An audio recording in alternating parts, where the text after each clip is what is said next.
Hello and welcome to this video where we're going to be taking a look at note expression. So note expression is Steinberg's effectively extension to MIDI. So MIDI is the protocol by which synthesizers and sequencers can talk to each other. Hopefully you know that. And while it's been incredibly powerful, it is fairly old. It's nearly 40 years old at the time of me recording this. And there are some limitations to it. So note expression is a way of circumventing some of those limitations and allowing you to do things that just aren't possible with straight MIDI. It works in a slightly different way to the way that you edit controller data, etc. normally, and it might take a bit of getting your head around. So there's a few hurdles to jump and a few things that aren't immediately apparent about it. So in this video, hopefully going to cover those kind of things and allow you to start using note expression in the music that you create. So let's get started. So here we are in Cubase and the setup is pretty straightforward. So I've just got a Halion Sonic SE loaded, because Halion Sonic SE is a VST3 instrument and that's one of the prerequisites, but that doesn't mean to say that all VST3 instruments have note expression, as we will see. So first things first, going to load up a patch. Now, one of the useful things is that Steinberg have labeled all of the patches which have got extended note expression capability with the text note exp. So if we just type note exp here, we can see in my case I've got 33. I know that on other installations I've had more than that, but hopefully that's what you get. You should see some. So we're going to load up one, and in fact let's load up Romantic String Pad. Why not? Let's have a nice easy morning, shall we? Right, so I've loaded up Romantic String Pad note expression, and that's just going to play normally. So if I play a chord on my keyboard, it plays perfectly normally. And if you were to load this up and just use it without using any of the note expression, it works as a standard MIDI instrument. So it's not something separate that you can't use. You can use these sounds. You don't have to use the note expression features. But if you do want to use them, it gives you access to these extra features. So what I'm going to do is just pencil in a part. I'm going to put it here. I'm not going to put it at the beginning for reasons that will become apparent fairly quickly. And then just using step input, I'm going to input just a chord. So I'm just going to set my snap to that. And I'm actually going to remove the toolbar here, so we can see step input instead. So I'm just going to input these with step input here, so we don't have to deal with my terrible keyboard playing. So there we go. We've just got a couple of chords filling that there. I'm going to turn step input off for the moment.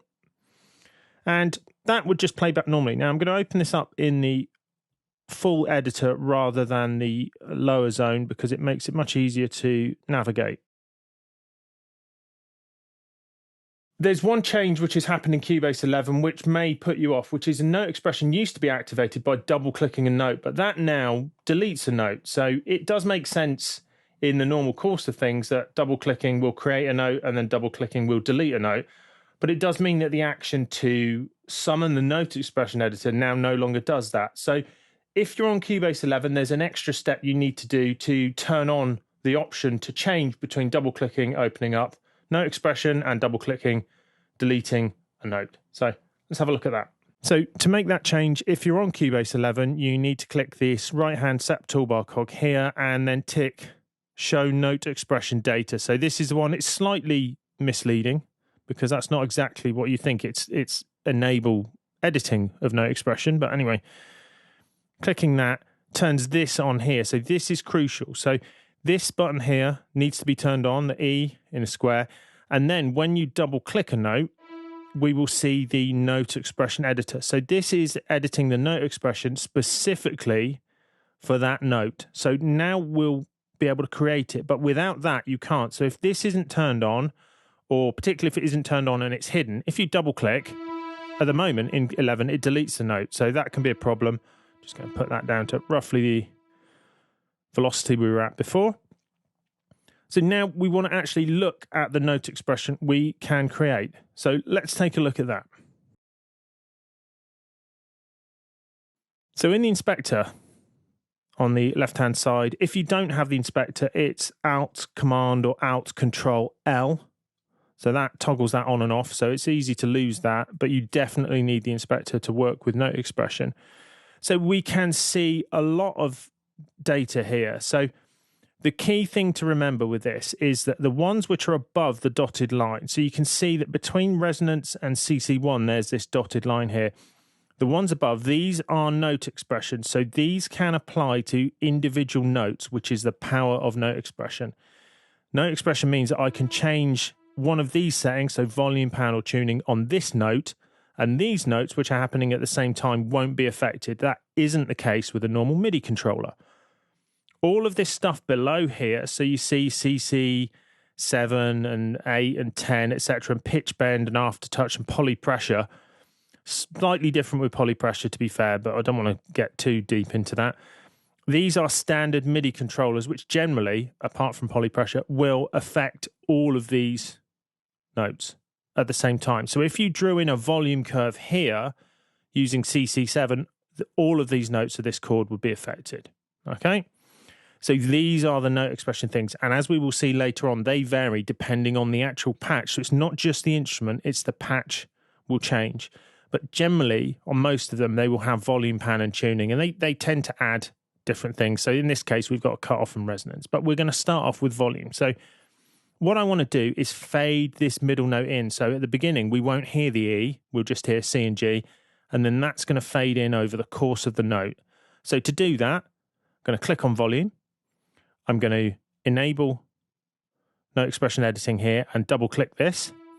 And now I get the editor up. And the first thing is this defaults to being on the note length. So the reason I've made this start at bar 2 is so we can see the left-hand edge of this. Otherwise it gets obscured. So that's why I've opened it up in the editor and moved around like this. We can make this larger. So if you click and drag at the bottom, it steps through 3 sizes. So I'm going to go for that big size to make it a little clearer to see. And then what we're going to do is we're going to draw in some data for the volume of just of that E note. So editing this is the same pretty much as editing controller data. So if you're not familiar with that, there's a link in the description to a video I've done on that, but we're still going to look at that here. So I can right click or 2-finger tap and get my draw up here. And because I've got snap turned on, it will draw just one thing for the whole bar. If I turn snap off by hitting J on the keyboard, you can see I can draw in whatever I want. So I'm going to draw a volume curve just going from very low up to high. So if I play this back now, we should hear that we've got no E. I'm just going to cut that off there. So if I play back from the beginning, we'll have just 2 notes at the beginning, and then the third one, the middle one, will fade up. So you can hopefully hear that E fading in. So that, in a nutshell, is what note expression does. So it allows us to apply these things to individual notes. Let's take that a step further with one of the other notes. So let's go to the C. Again, just double click it here. And this time, I'm going to go to pan. And I'm going to pan it from the left to the right. So again, just get the pencil in.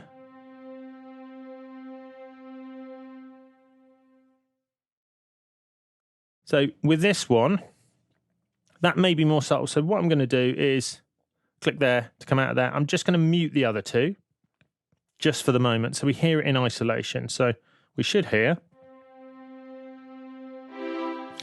that note went from the left to the right. Let's make it a little clearer by turning it up. And also I'm going to mute these following ones for the moment. So we'll just hear this start on one side. And you can hear that move over. Now, you can't do that with individual notes using MIDI controllers. That would apply to all 3. So let's just bring that back in. So now we've got this one is panning, and this one's changing volume, and this one is staying the same. So let's hear that. I'll just turn up the volume of that E a little bit. So velocity, sorry. So you can hear the E swelling in, you can hear the C changing, and the G is staying the same throughout. So that's note expression in a nutshell. So what it allows you to do is to individually edit the parameters about a note, whether it's volume, pan, etc., that kind of thing, while not changing notes which are happening at the same time on the same MIDI instrument. This isn't something you can do using standard MIDI. So to do this kind of thing, you would need to have multiple synths playing the same sound and have one note on one where you're doing the volume, let's say, and another note on another one where you're doing the pan. This is a kind of technique I've actually been using for quite a long time, and it's covered in my book because it allows you to do things such as pitch bend one note against another to simulate the way that guitarists play, bending one note while another note is static. This is much more accessible. Now, obviously, now we've covered the basics, let's look in a little more detail at some of the features and functions of the note expression editor and how you can create that data. So here we are, and if we open up this editor here, there's a few things to remember. Firstly is that you can have multiple types of note expression data attached to any one note. So at the moment, on this particular one, we've just got volume. So we can see that volume is on there, but we could maybe put something else on there. So let's change the cutoff as well. So we're going to click on cutoff, and now, in much the same way, we can draw in cutoff changing as well. So let's make the cutoff change. So the cutoff frequency is going up as the volume goes up.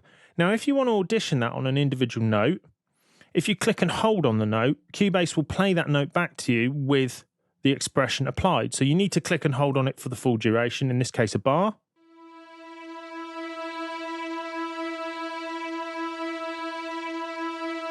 And there you can hear it. So it's going through the full duration of the note expression, but then obviously sustaining it longer as I've kept the note held down. But that's a good way to check an individual note. So this one, the C, has got the pan on. So you can hear that panning from one side to the other as I press that. As far as editing's concerned, there's a few details of the editor that we need to look at. So first things is most of the controller editing that you'll be used to if you've selected multiple bits of controller data are the same. So if we click here, I can do Command A or Control A, and you can see I've selected all of this cutoff data. Now these handles, so tilt left, tilt right, and scale vertically will work as normal, as will the scale around the center, which is often more useful for pitch bend or for reducing the range of the data that's present. One thing which isn't immediately apparent is also that you can stretch this data. So let me draw in something which is going to be a little more informative for you. So I'm going to draw in something which has got a couple of peaks. And then we'll see stretch in action. So I'm going to select it all again. And then down here, once you move down to the bottom with the arrow selection tool, we can see we get this stretch, and then you can pick any point and you can stretch it around. So you only get the one point to stretch from, but you can see you can manipulate this and change it with a series of stretches. So you can stretch one part out, etc. And remember that all of this will undo with the normal undo command, etc. So that can be pretty useful in terms of manipulating data. On the wider points of the editor itself, we've got a few things to note. So first is here one-shot mode. So this means that you create a single value which will occur for the entirety of that note duration. So if I do this and then I now pencil in some data, you see that it just changes cutoff to last for the whole thing. So that can save you having to faff around with setting your snap value, because obviously at the moment my snap value is the same as my note length, but that wouldn't be the case most of the time. So this is handy to be able to do that. And there are some parameters where one shot is their default mode, and Cubase is intelligent enough to realize that, and it will just turn that on.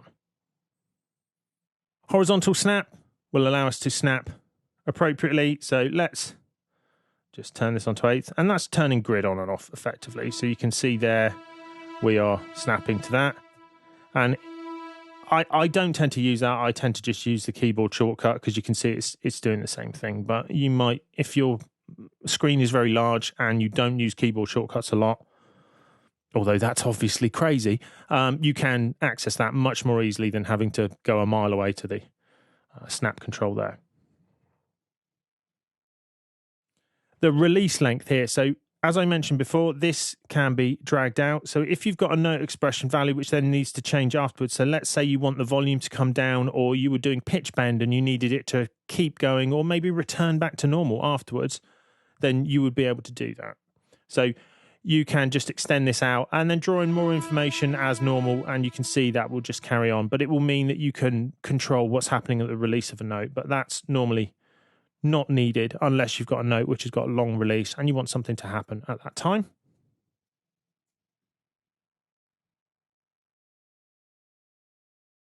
And as you've probably already seen here, you've got a selection between whatever data you've got present. So we can choose to edit the volume, or we can choose to edit the cutoff, etc.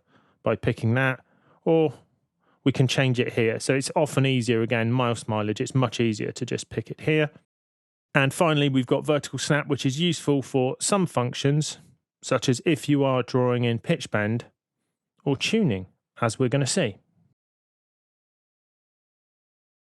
So if you start experimenting with this, you may find that there's some things you can do which are really, really good. But one of the things which I wanted to do with this was to be able to grab the individual notes in a chord and change their pitch. I started experimenting with pitch bend, and that didn't work because pitch bend is not a note expression value. So there's no patches which allow that, but they do allow tuning. But as we'll see, you need to tweak this a bit to make this work for you. So by default, it's probably not going to be that friendly. But let's take a look at it, and then let's see how you fix that.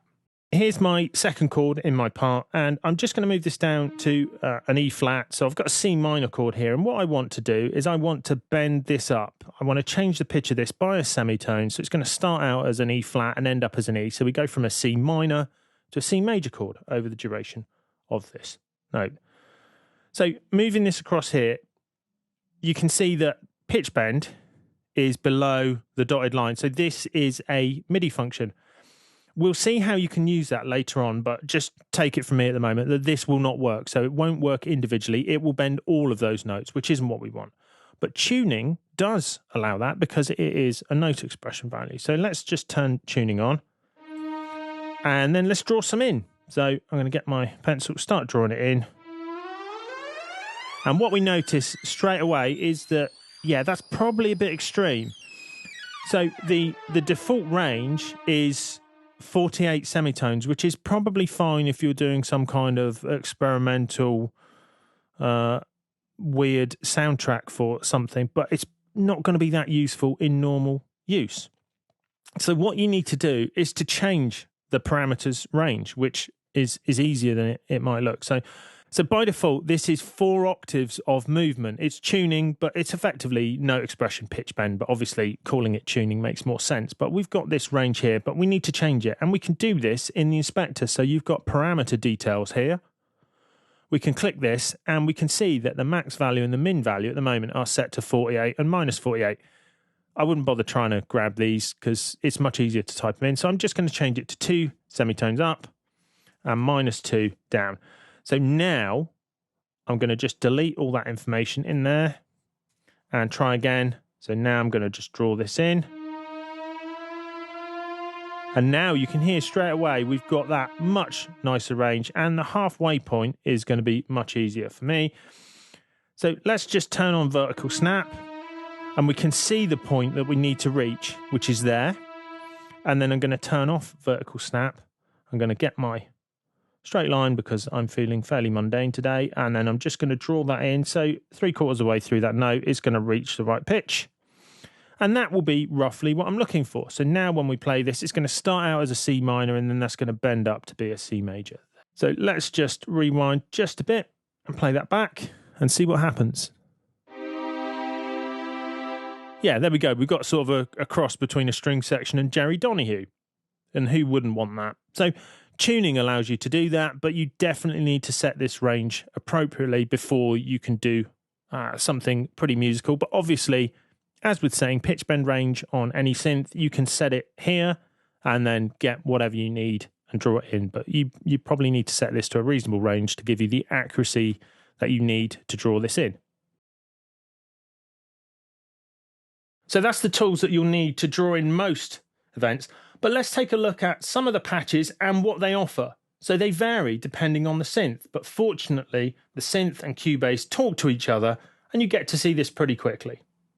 So a way to do this is if you make sure that you've got the key editor open in the bottom and you change the inspector to note expression, if you then open up Halion Sonic, click back on there, so we're still seeing note expression here. Now, as we go through these different note expression patches, you will see that the number of note expression data types available changes. So if we go to Amp Blues Harp, which I'm definitely not going to play because it's apocalyptically loud. So if I load that up, you can see that's changed to tone, color, and emphasis. That would change to tremolo amount and tremolo speed, etc. But notice that the star still appears. So Cubase says, well, this is controller number 4, effectively, sort of note expression number 4.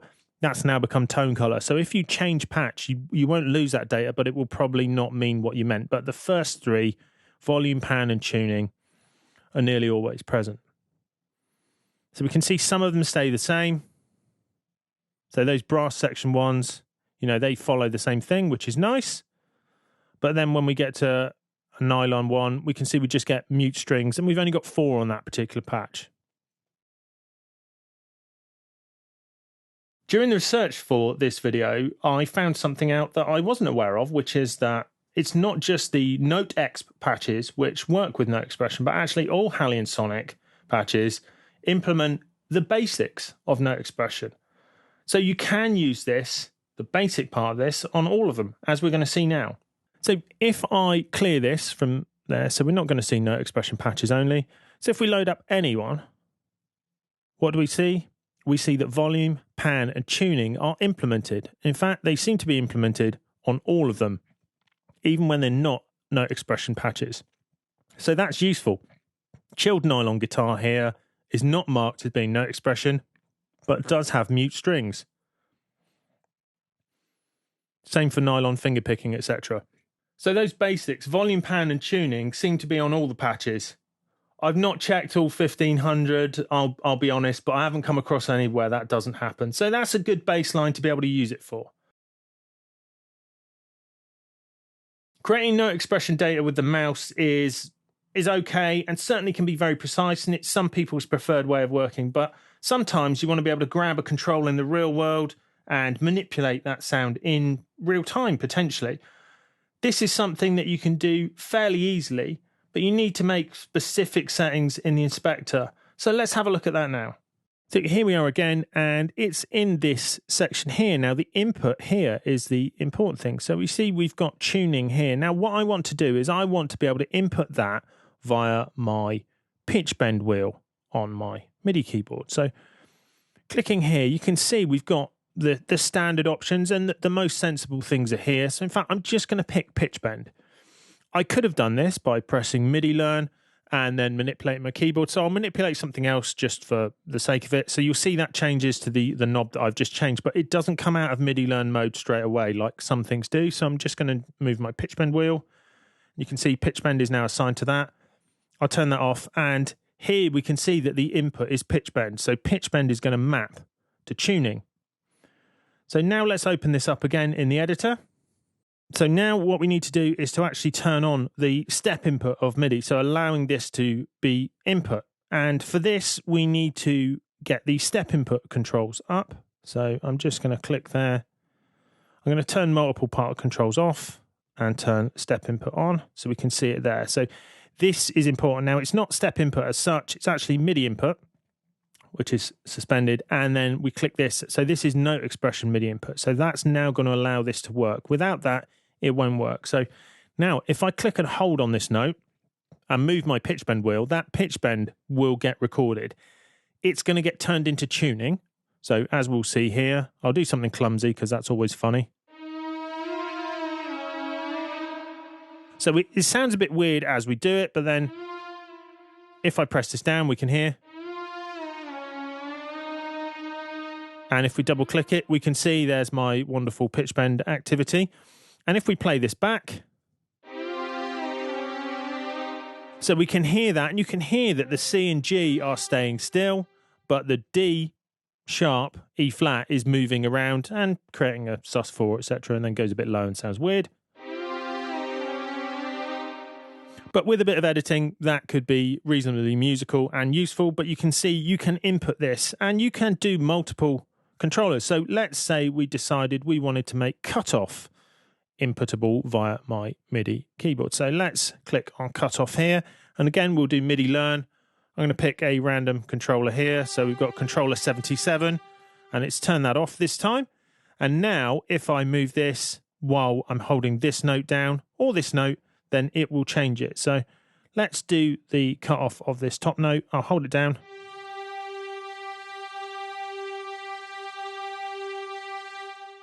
And if I open that up, we can see it's moved a reasonable amount.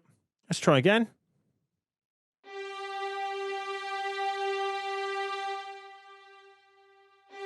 That's much more like it. So not entirely sure what happened there. Sometimes maybe it just decided I wasn't pressing the note down again. So now that's recorded that. You can redo that as many times as you want. So a little bit of a wiggle in there and you can see that come in there. And of course you can scale all this kind of thing as you would with any other data and stretch it and so on. So easy to manipulate once you've got it in there, but also it's easy to create and set up here. So that's the creation and editing of note expression data covered, but we're not done yet because there's a use of this which is probably outside what was initially thought of, but I think it can be useful in some situations, and that's to use this note expression data editor for data which isn't note expression. Why would you do that, you ask? Well, the reason is that it allows you to attach particular data, so whether it's pitch bend or MIDI volume or whatever, to a given note, and then move that note to another part or another part of another part, etc., and move it around, which means that you're not having to copy a bunch of controller data and move that around. So effectively, you can have a note which has that controller data attached to it, and you can move that to where you want. And this can be useful if you've got maybe a note which isn't triggering anything in terms of pitch, but it means that you've got multiple controller data attached to it that you can move around easily rather than having to open up 3 different lanes, highlight a bunch of things, move them around, realize you've got your snap settings wrong or you've got it on the wrong part, etc., that kind of thing. So let's just take a quick look at that now. Okay, so here we have the setup. It's a fairly simple bass line. It's nothing particularly exciting. But let's say we want to make it a bit more interesting. Now, what I typically do with something like this is I would add maybe a bit of pitch bend to this, so it's just sliding up to that note rather than using fingered portamento. So I might want to just make it so it's really precise.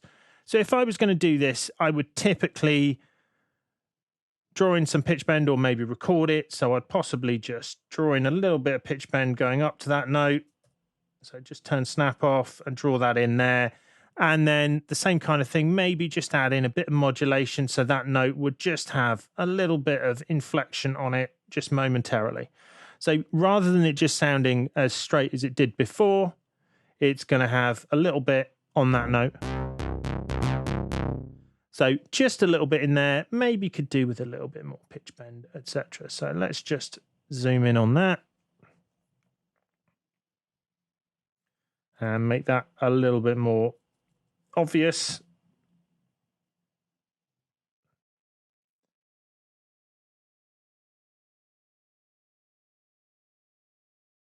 Let's have a listen.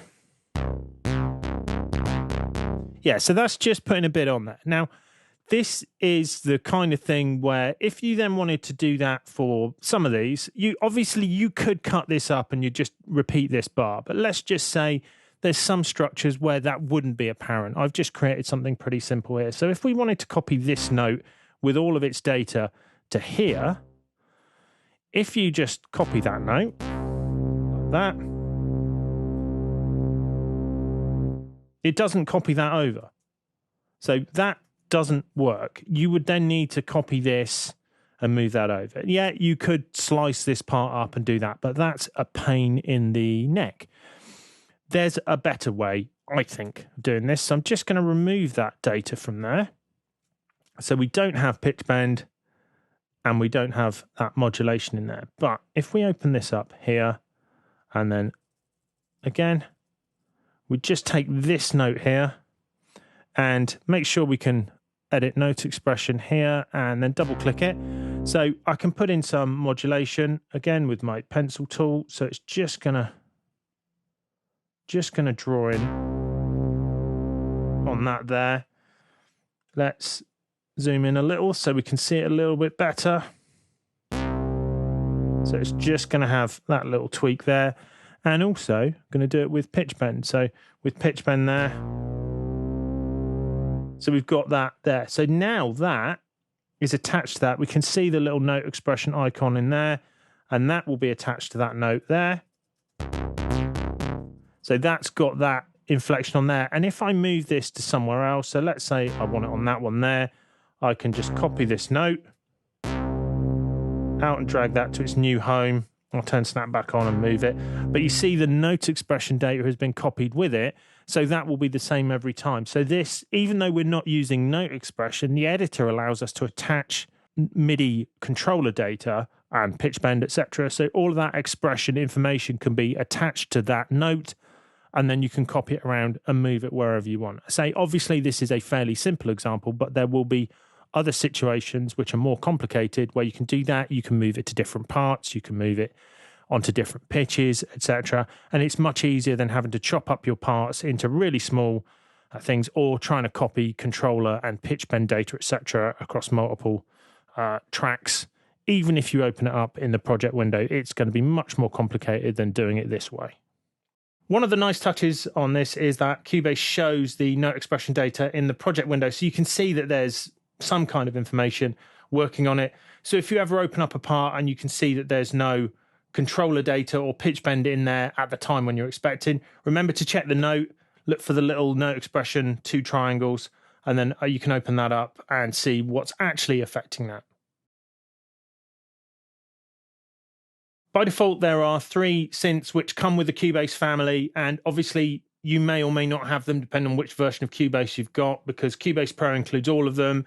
I think Cubase AI and LE don't. It's difficult for me to tell because I don't actually have those, and it's not that easy to find out. But anyway, we have the Halion Sonic Halion Sonic SE, which responds as we've already seen, which is included, I think, with all versions of Cubase.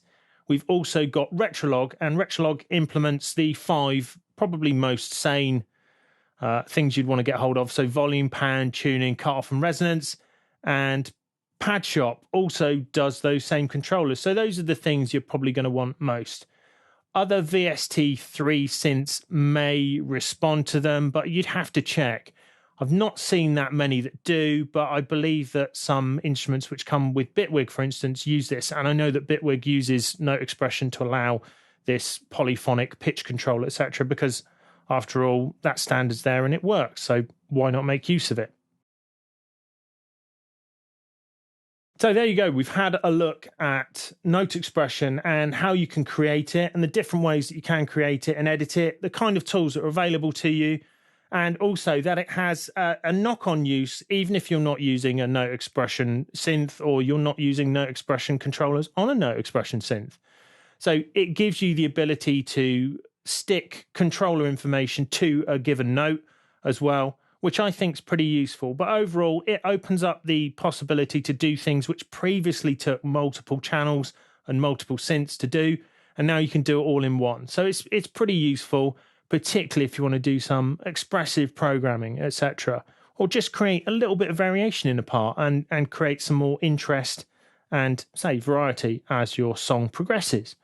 So as ever, hopefully you found this video useful, and if you have, please like and subscribe, and we'll see you again soon for more Music Tech Tuition.